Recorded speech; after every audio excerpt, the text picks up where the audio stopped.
Hi, my name is Gustaf Westerlund and I'm an MVP from Sweden. I've been working with Dynamics since the first versions of Dynamics came to Sweden.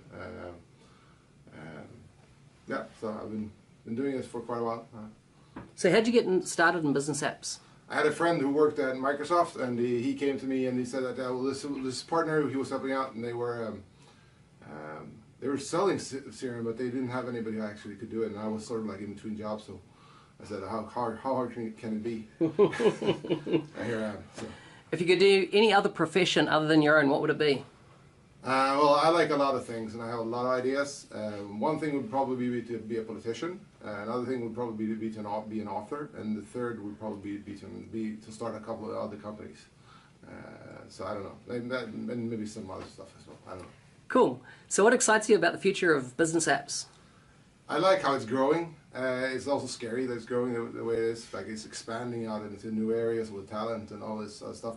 It's hard because it's hard. People expect me to know everything. Oh, you're an MVP, so you're supposed to know all of this stuff. Oh, great! We can just get into this meeting, and you'll tell us everything about that. All these different kinds of things, and it used to be manageable. When it's CRM 2011 time, you could be a jack of all trades with Dynamics. It's really hard now with like gamification, and you have the voice of the customer and all these talent and now the new marketing things coming out as well.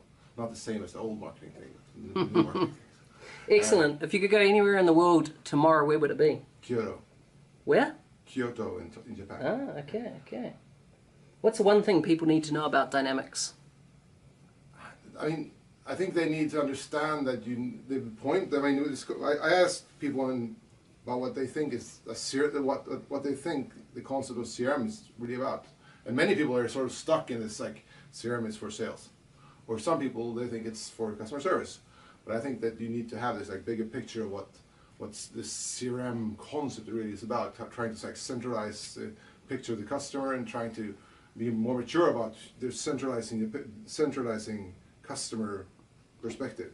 And this is something that you need often. You need to turn companies around when you do this, and that's really hard. And this tool we're working with is a tool that's supposed to support that organization and processes for this. And I think people need to understand that this program that we're working at, services we're working at, is just a tool, and you can't fix everything with just a tool. You have to sort of work with the companies, and you have to change the companies and change the processes, and then you can have this great tool that can help with this. Yeah, excellent. On a scale of 1 to 10, how crazy are you and why? That's a good question. I don't know. 8. 8? What's a common myth about Dynamics implementations?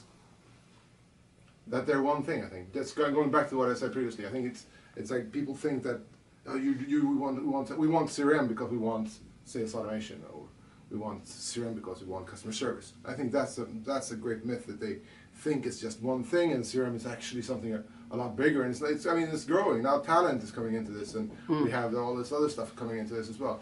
So it's becoming even bigger.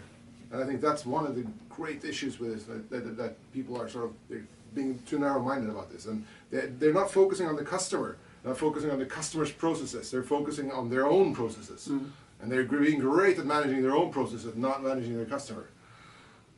Awesome. What are you not good at? I'm not good at. I don't know. Nothing. I'm from Sweden. I don't know. What's so great about being an MVP?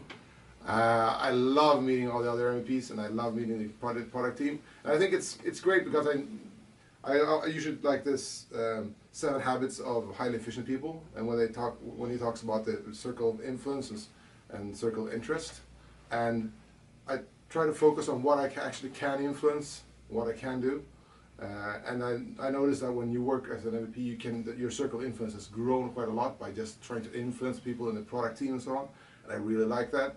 But you also have to be constructive and try to work in a constructive way, saying, okay, I understand what you're trying to do here. Perhaps we could do this a bit differently, do it maybe more this way. And then I think they listen, and I think that's interesting. Also, all the other MVPs are great because they have so much knowledge and they share it a lot. I love it.